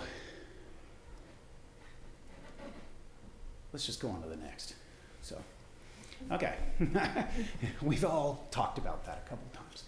So why should we be planting native plants? Well, they require less soil prep than traditional plantings, less water to establish, and little after being established. Benefit existing native pines and oaks by planting their natural neighbors. We're going to supply native birds and butterflies with larvae, nectar, seeds, and nesting materials out of this plant palette. Ocean Avenue connects to Forest Theater and the Mission Trails Natural Preserve habitat, planting to the North Dunes and scenic pathway habitats, establishing a consistent native corridor for wildlife and beauty. So we're making this pollinator pathway. Carmel is one of the most beautiful cities. Why not enhance it with the natural plants that should be here? We do that with our trees. This also, I think, really sets an example of plant community landscapes for residents and visitors and be an example for the world. Next, please. So wildlife corridors, this is really exciting. This provides transition zones for wildlife from one habitat to another. Wildlife corridors provide traveling avenues for wildlife species between two habitat areas. And as you can see in this image, you have the Mission fields, you have the Forest Theater, and then we have that nice connector piece of Ocean Avenue, okay? As well as the North Dunes, and there's many actual there's a few that I've installed in little hot spots that are little landing pads. But if you're a migratory monarch butterfly and you're flying up Junipero or something and you hit the theater or the median and you find your favorite plants to feed on, well, you're just going to follow the breadcrumbs, and then maybe you'll end up at the North Dunes or you'll end up at the Forest Theater, and you start a family, you know. So that's right. Raccoons just use the sidewalks. Yeah, we use the sidewalks, but you know, yeah. So I'd really like to see this become a really biodiversity city and planting. And in the future, these large medians, easements, Forest Hill Park, and other places can be developed the same way. We basically have two plant communities. We have the Monterey Pine Forest and we have Oak Woodland, and they do this. There's no black and white. We're in a transitional zone as you come off the coast. So those two plant communities are moving in there, and that's what the plants I've selected from. Okay. This is kind of a simple, you know, thing Dale put up here.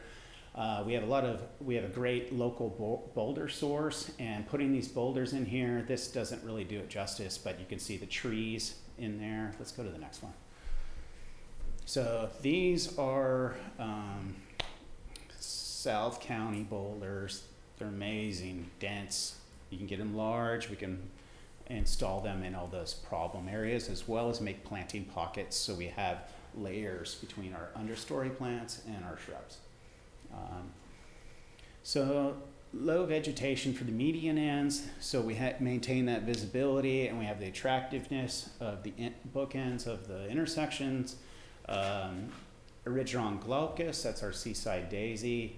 Epilobium is blooming right now, that's red, and we have our wonderful California beach poppy, the Marinima.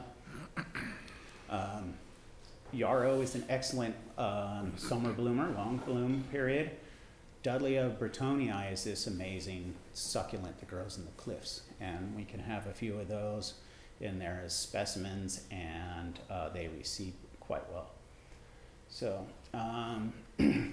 Salvia leucophylla, Point Sal, right on the beach, that's our coastal bluff. Carex tumicola we see at the Forest Theater. It was there naturally, and we decided to plant some more and increase that population. And some of the most important plants in our coastline for our wildlife is Eriogonum rubescens and others, Latifolium and several others. Next, please. So here's a couple images, sample images of some of those species. Okay, the low-growing plants for layering in the boulder pockets and things. Calamagrostis nucanensis is a really important grass here. It only grows in Pebble Beach and areas along our drainages through the city. Okay, so we got to have some of that. Go back, please. Yeah. Arctostaphylos is our manzanitas. They're fantastic ground covers and mid growers, sprawling. They can cascade a little bit over the edge, but not, they really hug the walls, so they won't like impede cars or anything, but it'll add another layer of our plant material. Okay, and all these are attractive to butterflies and birds and all of our good pollinators. Okay, next. Then the larger shrubs that would be in those high jaywalking zones, Ribes sanguineum, some salvias, and the big volume guy would be probably the Rhamnus californica leatherleaf. That's our native coffeeberry. Okay. So here's a few images of those. The Ribes viburnifolium, that's actually just about extinct in the wild and only in cultivation, but it would have been all up and down our coastline. So I've seen some tree issues on Ocean Avenue. Many of the trees in the medians, coast redwood, there's oaks, there's cypress. With help with the city forester, I would like to make selections for removal of unhealthy trees to preserve the health of surrounding trees. All the Monterey cypress have cypress canker, which is a vascular tissue disease. This slows the growth and the canopy development, and eventually it becomes so inefficient the tree dies. These are mostly overcrowding young oaks that could be fantastic trees. A few trees, a few oaks have structural defects, are too close together, and have big wounds on them cut by trucks. You know, truck pruning is never recommended. So each of these trees, I think, should be analyzed to make them a good tree. I rate a tree as poor, fair, or good. Good being good, fair being it could be good if it was done right, and poor is it's not going to ever be good. So. You don't have very poor and dead? Yeah, well, there's dead. That's the fourth stage. I've seen a lot of Monterey pines with red turpentine beetle. I mentioned that earlier. If you go to the next slide, this one in the middle here, there's tons of red turpentine beetle. That makes Swiss cheese right out of the crown. It makes it unstable, and it affects the vascular tissue getting nutrients out of storage up to the top of the canopy. This one also has included bark where it's not wood-to-wood contact, where they come down in a Y, and there's probably about this much of the base that's all bark in there. It's not wood-to-wood, so they could really easily go like this, and you know, failure on that would be catastrophic. I mean, who knows what it could be? It could be next week during car week, or it could be nobody there in the middle of the night. You just don't know. But eventually they will grow apart, or the crown will fracture or uproot from the beetle. So we should take a good look at those. Next, please. Left, this cypress has cypress canker. And on the right, this is a newly planted Monterey cypress on the sidewalk ends, but those should be looked at as well. I see a lot of the same issues. You can see a yellowish stained bark right there. And that's cypress canker attacking on a young tree. You usually get that from pruning when it's wet. I like it dry and preferably cold. So there's no cure for these, just preventative measures. Next. So are you saying all the Monterey cypress on Ocean? I wouldn't say all, but I think we need to really look at them. And if you're going to invest in a plan, you want it to last, and it needs to function. So I don't want to put in a bunch of plants and then we got to take out a tree and take down a stone, or let's get a realistic idea of the health of these trees, because this is our cover page. Is this contagious? Like, I mean, like some of the oaks, right? Like it can spread. So is this contagious to? Water droplets that have the fungus, often an infected tree, like birds or pruning tools, can take it from tree to tree. It needs a wound as an entry point. Okay. Okay. So our next steps, work with Public Works, Forestry, as they develop a plan for that. Then we could actually come up with a detailed planting schedule. Are we removing trees? Are we planting more trees? And then we'll work down to the other species, develop a plan for that, and a quantity and a cost, and the boulder orders and placement of those type of things. Okay.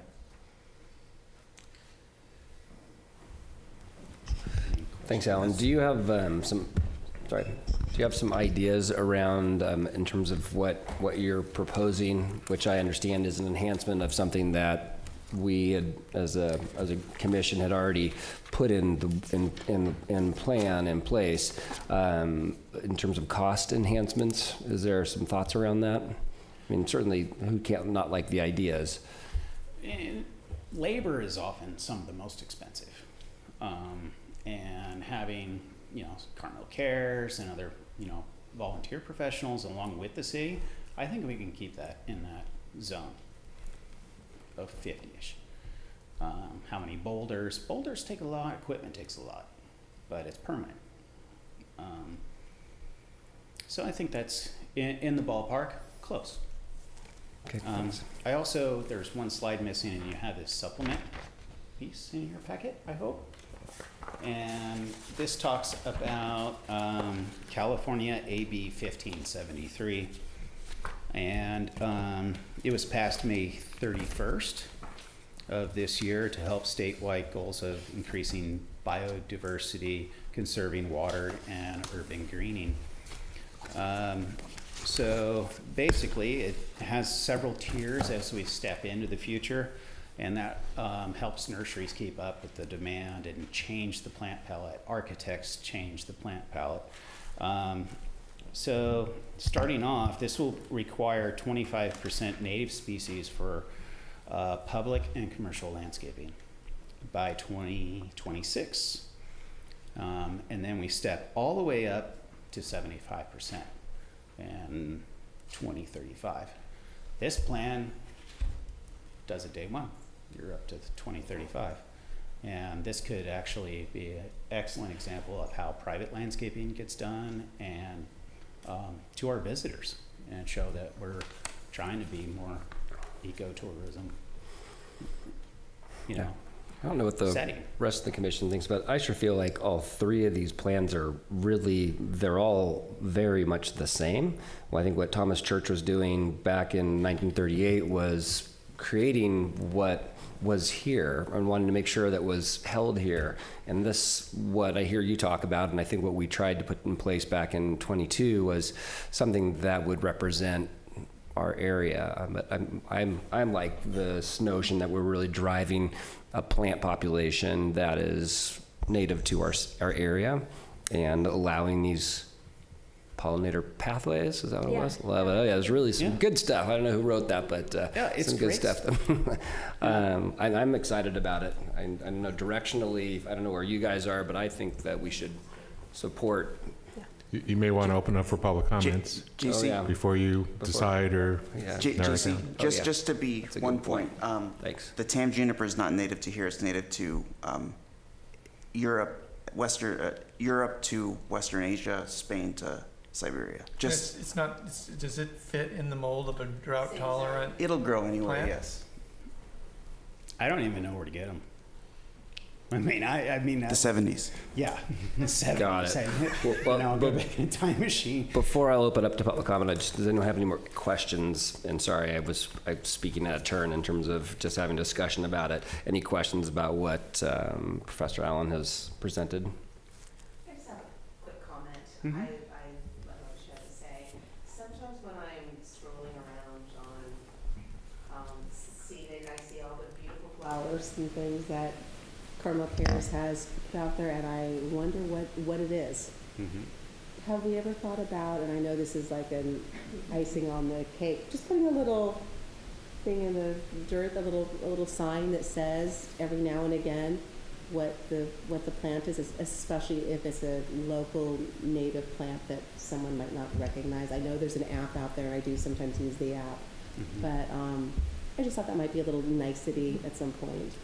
Yes, for educational purposes, and that I've done well here, and now I like to encourage the next generation of horticulturalists to do these things and getting interested in connection with plants. Mm-hmm. I've always wanted to do it with college or any of these with Forest Theater, but really having like QR codes that you could scan, and so here's the species, here's how it grows, where its range is, and here's the wildlife it supports. Absolutely. You know, and you can get that connect to the land and the natural setting of Carmel. We're about to do that for us. Oh, We just have to get everything. Okay. That's exciting. We're about to do that.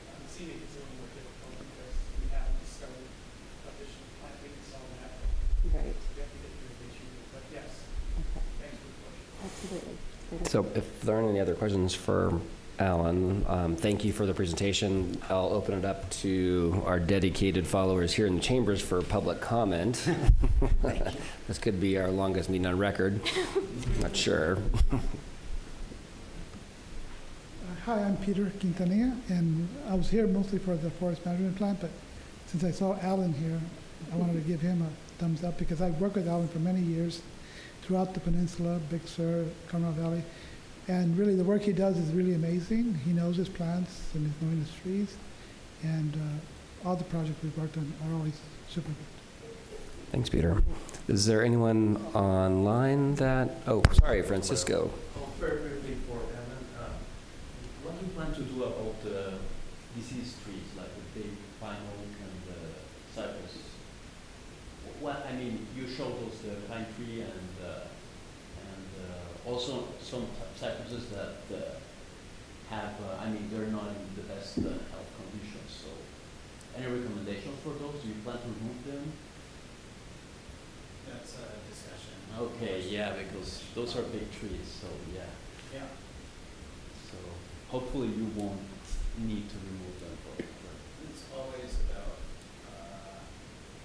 restoration of the healthy tree. Okay, that was my question. Thank you. Was there anyone online with their hands up, maybe? Do we have anybody online? Oh, yes.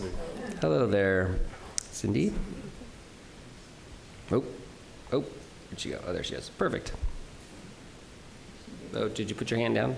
Oh, hands back up. Oh. You went back on mute. Now you're muted.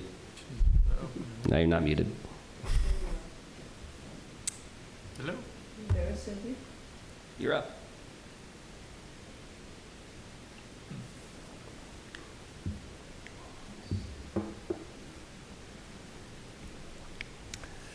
And let's see, anybody else while we work through some technical difficulties? Ms. Lloyd, can you hear us? Why don't you turn your microphone on and off really fast? We'll know. It's like code. I don't think so. Where'd she go? She dropped in there. Morse code. All right, well, there might be another opportunity to visit with us. I'm going to close this public comment piece. If I may, Mr. Chair, I believe Cindy Lloyd submitted a written comment, an email. Let's see. Is it in the packet? So maybe that's part of her comment.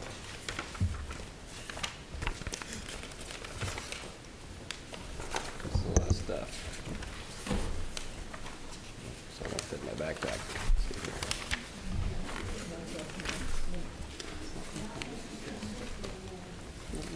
Was it this 2-page letter?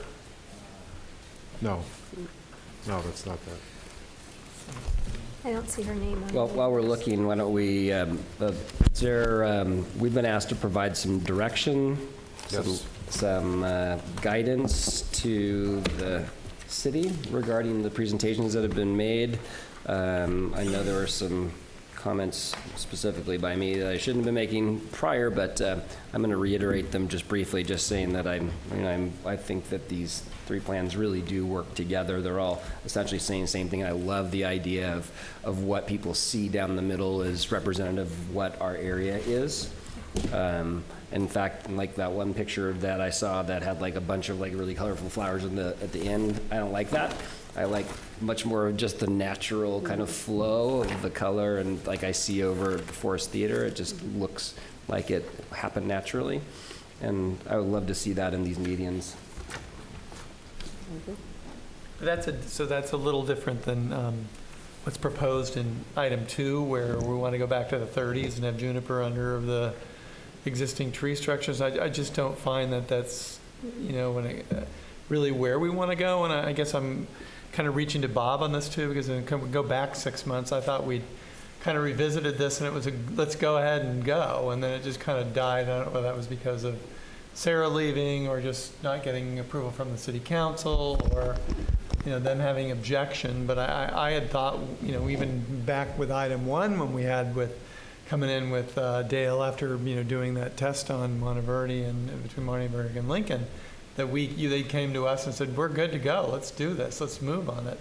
And then it just kind of fell away. And now we're back 5 months, 6 months later, revisiting an objection, I guess, or an addition from one of the council members on the city council about, 1930s look. And again, Dale's and Carmel Cares and has now adjusted number one with some a little more addition, not a heck of a lot, but I think the question I have is, if we as a commission say, this looks great, let's do it, what does that mean for purposes of moving ahead? Great question. The intent was to proceed with the pilot project for the remaining 4 islands. We never had fully funded, but I think we did have a little bit of momentum with Island 2. And then there was a lot of reasons why it didn't proceed. Is this Cindy Lloyd's? Yeah. So Cindy had a letter. Basically, she's supporting the option of Ellen Weed, I believe, right? Right? Yep. Okay. So there was a lot of reasons, some that cannot be stated on TV, why that didn't proceed, but the intent was to proceed with hopefully the first 3. That you're correct, that never happened. In the interim, there was some initial talk quite a few months ago with Criminal Cares about amending that, and then more recently we got a 3rd option. Right. So it was kind of put on hold for a few months, most recently, but there was prior reasons why the original design. That said, so if the commission selects any of the options today, we do have a new funding source in the current fiscal year budget, $25,000 for beautification. Yeah. This totally qualifies for that. So we do have some money, whether or not it might not cover all of it. And we do have the existing irrigation supplies. We have the irrigation, right, right. So it depends on what option you select. If you select option 3, we're not ready to execute the plan yet. I think we would still need to go through the planning review process. This might need to go to the city council for a blessing, but I think if the commission supports it, I think it would be, my guess would be pretty straightforward, but I'm not, I'm not on council. So there's a couple more administrative steps to take before we can execute. But again, right now we're on hold pending which direction the commission wants us to proceed. Then we'll go from there. I just wanted to be, for clarity, I wasn't suggesting that I liked and wanted to go for what was done back in the 30s. I just was suggesting that the spirit of what was done back then was something I appreciate, and I feel like what I'm hearing today is something that's the modern version of that. And so I was just trying to clarify what we're. Well, no, that's good. What are we supposed to? What is our direction? I think it'd be cool to park our cars back in the middle of the meetings. I think those pictures aren't real.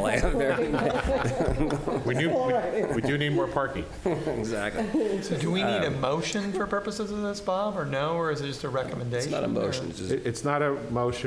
I believe providing direction to staff at this time, and I think that we're sufficient to get the ball rolling again on this.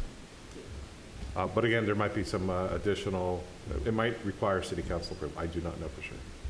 I mean, I'm all for moving ahead with what Ellen has presented in the way of the idea of moving forward with the medians. Is that a motion? Well, if it's a motion, it's a. If my fellow commissioners agree with that, I think we're just all kind of holding hands. So let's go forward. I'm missing some sleep now. So I totally agree, Brian, with what you're saying. I thought the presentation was fantastic. I really appreciate and I love the horticultural leadership. I feel like when we had our first committee meeting on the Urban Forest Master Plan, that some of that was missing. We had a lot of inventory data presented, which I think is essential to our understanding of what we do now. You have to know that where you are before you can figure out where you want to go. But I think we really need the tree and the horticultural leadership as we make choices about how we move forward. And I loved how you integrate that into your presentation.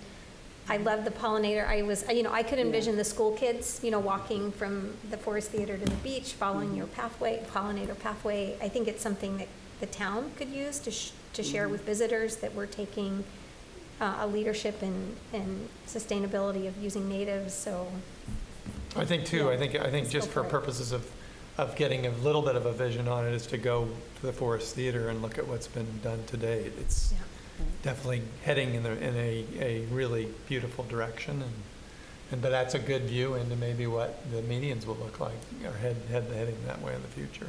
So I've heard 3 that are supporting the number 3, there's a fine, and looks like it's all 5. I guess you've got your direction. There you go, Bob. You got it. You asked for it, you got it. That's good. 7:20. Hey, we only have 5 more things to discuss. We're near the end. This is the end. Here we go. Let's see where we are. Okay. Well, up next, let's see in our orders of business, the commission discussion of the findings and priorities regarding the beach infrastructure tour of inspection conducted on July 20th, 2023. And who's going to lead that? I will simply kick it off, just kind of recapping what it says on the document. So if you recall, back in March, that same group that talked today about the tides and the sand and all that provided that shoreline infrastructure condition assessment report. At the July 20th special Forest and Beach meeting, you went on a beach infrastructure tour while I was recovering from medical issues, and then during the tour, you looked at the condition of the defective, damaged, whatever, seawalls, revetments, beach areas that needed repair, came up with some preliminary ideas for prioritization. And then more recently, Commissioner Sowers and Chair Myers asked that we put an item on the agenda, which it is, for commission discussion. And I know Commissioner Sowers and I talked about this morning. It's just a discussion topic. Staff doesn't really have any presentation. We can certainly help answer any questions, but there's not a lot of information, other than it mentions the fiscal impact. The City Council did appropriate $250,000 as a capital improvement project to launch the design effort, to get the design going. This is a multi-million-dollar project. $250,000 just to get this started. One of the important aspects of the 250 is for a coastal engineering firm, not the sort of the firm that we talked to come up with accurate cost estimates, and also confirmation of the prioritization. If you remember, the Hara-Kasunis report said high priority, medium priority, low priority. Okay, now take that, drill that down. Even if it's a low priority, I don't know. Just we really need to fine tune that. Is it low priority number 8 of 8, or is it number 6 of 8? So we need to assess it a little bit further from an engineer with cost estimates. We need some information more on what coastal development permits, what coastal commission approvals. There's some unknowns there. So we're at the starting point. We're at a starting point of a long-range program to make those repairs. That's all that's the update. And well, that's a good update. I think then the opportunity would be for us to share what we've witnessed and provide some input in terms of what we believe should be on your priority list, and understanding that there's a number of hurdles that you, meaning the department, has to go through to actually get these things executed, funding, et cetera, but that collectively we had a chance for all of us to look at these things and come up with an assessment of at least what we believe to be, let's go with high priority. And I'm going to hand it to you, Brian, to just quickly go through what I don't want to say is definitely everyone's opinion, but just I'm just bringing my meeting notes. You can concur whether that was right. And I think that's identified conversation that we had at the beach. I think that's the right way